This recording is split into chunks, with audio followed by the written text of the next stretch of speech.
Question number 19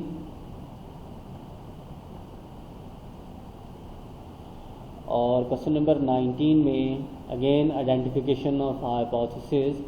The US Department of Labor reported the average hourly earning for US production worker to be $14.32 per hour in 2001. तो ये historical fact है. A sample of 75 production workers during 2003 showed a sample mean of 14.68 per hour.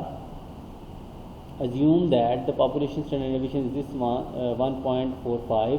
Can we conclude that an increase occurred in the mean hourly earning? तो इसमें बहुत clear है, कोई difficult नहीं है. मैंने आपको कीवर्ड्स की भी आइडेंटिफिकेशन कीवर्ड के थ्रू भी बता दी थी कि आपका ग्रेटर वाला हाइपोथेसिस है और 14.32. ठीक है, कि जो रिसर्चर हैं वो उस चीज़ के बारे में जानना चाहते हैं कि ये जो मीन है 14.32 से इंक्रीज़ हुआ या नहीं हुआ. तो ऑल्टरनेट इसका नल हाइपोथेसिस है वो इजीली आप इसी को रिवर्स कर देते हैं, ग्रेटर को लेस देन इक्वल टू में. ठीक है, तो कितने लोगों का ये सही है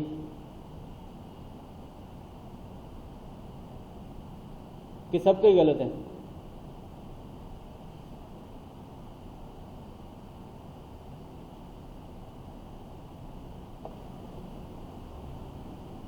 ठीक है.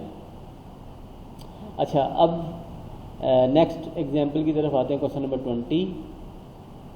इसमें भी वो कह रहा है for United State the mean early internet bill is 32.79 per household. तो ये हिस्टोरिकल इंफॉर्मेशन है. A sample of 50 households in a southern state showed a sample mean of $30.63. Use a population standard deviation. This one formulate the hypothesis to test determine whether the sample data support to conclude that the mean hourly internet bill in the southern state is less than national mean of 32.79. Less than. तो ये इसमें भी बहुत clear उन्होंने आपको बता दिया है कि जो आपका अल्टरनेटिव हाइपोथेसिस है वो mean less than equal to नहीं आएगा, सिर्फ लेस देन आएगा. लेस देन 16 क्या है 32.79 और H नॉट क्या होगा? Mean greater than equal to 32.79. जी क्लियर है? सर ये दोबारा बता दें, नेशनल मीन वाला ये वाला दोबारा बता दें. अच्छा, ये दोबारा सुन लें. क्वेश्चन नंबर 20 में कह रहा है, ये इसमें तो बिल्कुल क्लियर है ना.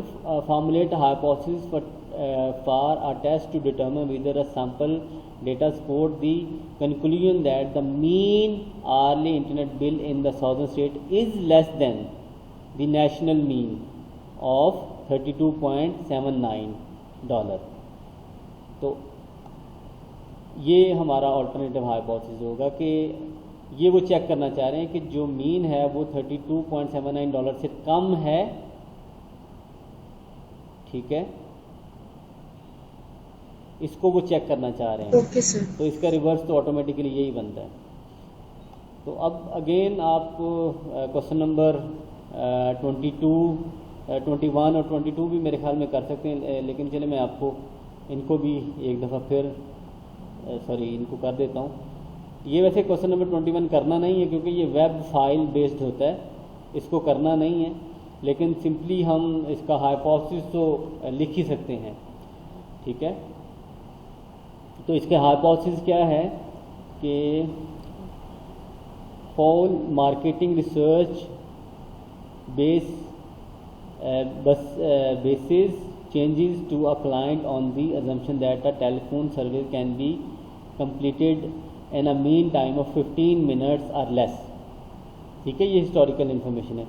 If a longer mean survey time is necessary, a premium rate is charged.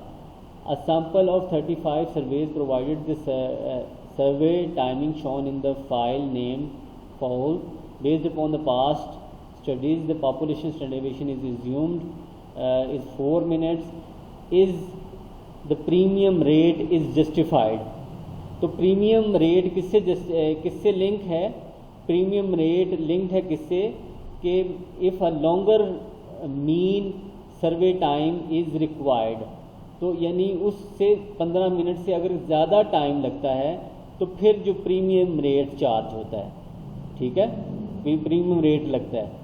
तो सिंपली यहाँ पे क्वेश्चन नंबर 21 में जो ऑल्टरनेटिव हाइपोथेसिस है वो मीन ग्रेटर देन 15 मिनट्स है और लेस देन इक्वल टू क्या आएगा? Null hypothesis. ठीक है, क्योंकि ग्रेटर 15 मिनट से ज़्यादा होता है टाइम तो फिर ही प्रीमियम चार्ज होता है ना. तो वो इसी के बारे में क्वेश्चन है कि इज़ प्रीमियम जस्टिफाइड. कहने का मतलब है कि ग्रेटर देन 15 तो फिर ही प्रीमियम से वो लिंक करता है. तो इस तरह से ये क्वेश्चन नंबर 21 आपके पास है. और लास्ट क्वेश्चन है, ये भी CNN and Acta Media provided television channel targeted to individual waiting in supermarket checkout lines. The channel showed news, short features and advertisements. The length of the program was based on the assumption that the population mean time shopper stands in markets checkout line is 8 minutes. तो ये historical information है 8 minutes की. A sample mean of actual waiting time will be used to test this assumption and determine whether the actual mean waiting time different from this standard. तो ये अब question है different की nature का. इसमें जो कीवर्ड है वो डिफरेंट है.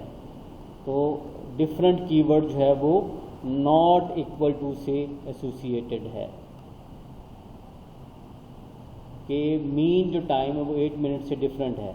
तो इसका नल हाइपोथेसिस आपके पास इक्वल टू 8 आता है. तो ये 22 तक हैं और मैंने ये भी कर दी हैं आपको. तो ऑलमोस्ट जितने भी क्वेश्चन थे सब के मैंने नल और ऑल्टरनेटिव हाइपोथेसिस आपको एक्सप्लेन कर दिए हैं. ठीक है, अब आपके काम है कि इसको रिवाइज करना है लेक्चर को. ये रिकॉर्डिंग भी आपको इंशाल्लाह मिल जाएंगी. ये मैंने अपने एंड से रिकॉर्ड किया, ये बिल्कुल क्लियर रिकॉर्डिंग होंगी इंशाल्लाह और आपको आई होप कि समझ भी आएगी. ठीक है, इसको भी मैं अब रिकॉर्डिंग को एंड कर रहा हूँ.